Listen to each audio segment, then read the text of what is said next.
KL Rahul ने ठोका कमाल लाजवाब शतक। ओवरसीज कंडीशन के बेताज बादशाह हैं केएल राहुल। यार अगर बतौर ओपनर बल्लेबाज आप किसी भी भारतीय या एशियन बल्लेबाज से पूछोगे कि क्या आप सेना देश में पारी की शुरुआत करना चाहेंगे, तो पहले तो धक धक धक दिल की धड़कनें उनकी बढ़ जाएंगी कि भाई कहीं करियर का अंत ना हो जाए, कहीं ये श्रृंखला आखिरी श्रृंखला ना साबित हो जाए। और अक्सर ये देखने को मिलता है कि एशियन ओपनर बल्लेबाज विदेशी परिस्थितियों में खासकर सेना देशों में संघर्ष करते हुए दिखते हैं। उनका ट्रैक रिकॉर्ड शर्मनाक ही नहीं भयावह नजर आता है। लेकिन उसके विपरीत कमाल लाजवाब राहुल सेना देशों में दहाड़ लगाते हैं, सेना देशों में अपना क्लास दिखाते हैं, अपना टेम्परामेंट दिखाते हैं, हुनर और काबिलियत को साबित करते हैं। और एक बार फिर से शतक ठोक कर उन्होंने ये बता दिया है कि सेना देशों के बेताज बादशाह केएल राहुल क्या खिलाड़ी है यार। अगर आप इंग्लैंड के कंडीशन में शतक ठोक देते हो, दूसरी पारी में शतक ठोक देते हो, तो सैल्यूट है आपकी बल्लेबाजी को, नमन है आपकी बल्लेबाजी को। और एक बार फिर से केएल राहुल ने यह मोहर मार दिया है कि क्लासिकल बल्लेबाज है, वो टेम्परामेंट उनके अंदर कूट कूट के भरा है और वो पता है उनको कि स्विंगिंग कंडीशन में कैसे खेलना है। टेक्निक उनकी सुदृढ़ और सशक्त है स्विंगिंग कंडीशन के लिए, बाहर की गेंदों को छोड़ते नहीं है। और ऐसी स्थितियों और ऐसी परिस्थितियों में भाई साहब एक दो जीवनदान तो चाहिए ही होता है इतना बेमिसाल और अद्भुत शतक ठोकने के लिए। एक जीवनदान मिला था, फिर उसके बाद उन्होंने उस जीवनदान को बड़ी पारी में कन्वर्ट करके दिखा दिया है, यानी पूरी तरीके से उसको भुनाया है।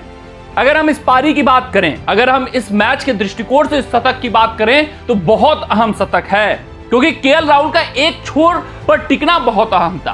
अगर कल के आपने वीडियोज मेरे सुने होंगे तो उसमें मैंने बताया था कि केएल राहुल को एक छोर पर खूंटा गाड़ना होगा, तभी ऋषभ पंत की ऋषभ पंती आपको देखने को मिलेगी, तभी नायर दूसरे छोर से स्कोर कर सकते हैं। अगर यह संयमित क्रिकेट राहुल ना खेले होते तो फिर मनोबल इंग्लैंड का हाई होता, फिर आपको देखने को मिलता कि हर एक गेंद पर गेंद कुछ न कुछ हरकत कर रही है और क्रिस ओक्स जैसे गेंदबाज बाकी बल्लेबाजों के ऊपर भारी पड़ जाते। लेकिन वो राहुल थे जो उनके कॉन्फिडेंस को धक्का पहुंचा रहे थे, वो राहुल थे जो अच्छी से अच्छी गेंदों को डिफेंस करते हुए उनको झकझोर रहे थे, वो राहुल थे जिसके कारण ऋषभ पंत खुलकर खेल पाए हैं। भारतीय ड्रेसिंग रूम बहुत रिलैक्स महसूस कर रहा था, क्योंकि उनको पता था कि ये खिलाड़ी भारतीय टीम को किसी न किसी भी सूरत में सम्मानजनक स्कोर तक तो पहुंचा ही देगा।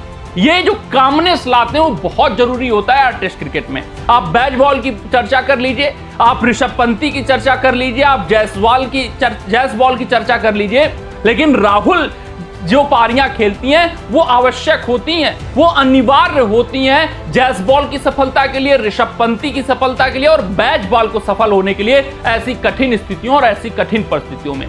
तो राहुल ने एक बेहतरीन पारी खेल दी है। यह भी आप कह सकते हैं कि यह ऐतिहासिक पारी बन सकती है अगर भारतीय टीम इस मुकाबले को अपने नाम कर जाएगी। अगर ये युवा खिलाड़ी कुछ खास कर गए तो राहुल को नमन है इस पारी के लिए। राहुल की यह पारी स्वर्णिम अक्षरों में फिर लिखी जाएगी, क्योंकि ये एक बेहतरीन पारी है। एक कठिन फेज को इन्होंने पहले सेशन में डकाया, वहां पर दिखाया कि अगर गेंद हरकत कर रही है, अगर गेंदबाज आपके ऊपर हावी हैं, तो आपको कैसे संयम बरतना है, आपको कैसे अपने डिफेंस पर भरोसा दिखाना है और डिफेंस के जरिए आप कैसे विपक्षी गेंदबाज के मनोबल को तोड़ सकते हैं।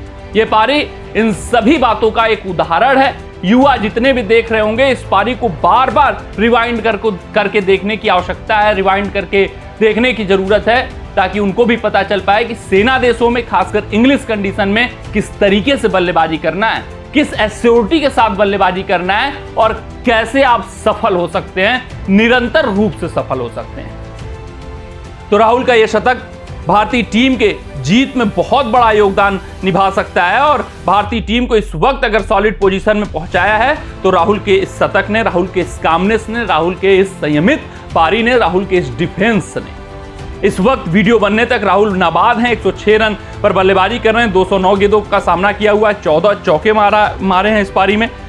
अगर हम ऋषभ पंत के उनके साझेदारी की बात करें उनके साथ, तो 161 रनों की बेहतरीन और अभी ये पारी और ये साझेदारी भी आगे चल रही है, तो एक बेहतरीन साझेदारी लग चुकी है। भारतीय टीम के पास लीड की अगर मैं बात करूं तो कुल 259 रनों की लीड हो चुकी है। इस लीड को कम से कम 350 तक पहुंचाना है भारतीय टीम को, फिर डिक्लेयर कर देना है। कमेंट सेक्शन में कमेंट करके बताइए कि राहुल की ये 7वीं पारी आपको कैसी लगी। मिलते हैं आपसे अगली रिपोर्ट में, तब तक अपना ध्यान दें, सुरक्षित रहें, स्वस्थ रहें, मस्त रहें। जय हिंद, जय भारत।